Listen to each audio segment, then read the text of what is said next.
Panuta, ulama visa chilka, tarana kapano ndati, sana kapano milka, nafuyana jemancha,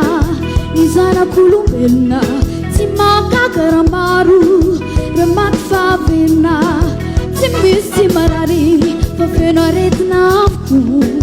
achane paladi, achane tapundu, itu kacan maru, en fiaramna. Mararafu, milafana si chanana, izotulsa, mararafu, sena fatana fanai, injinjafu, avia tesos manalo, fayana na si chana, patiaitana fana fude, tiarit manjinjana, arit nampiki, tiaitana fana fana, timapanta makapajinana. Manjera kan fatalo fani fufana isaina Rumbai ta faisana Avia Jesus malala kuzanyo Mañana na si jana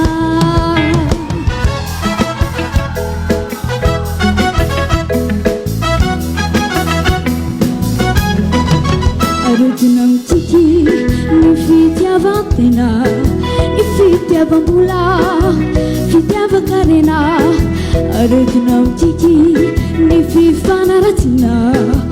Nilulpu Tera kafifam piandanina Aretnam tiki Nifstuktukuna Na arapolitika Na arabinuna Aretnam tiki Nifialunana Achane pisana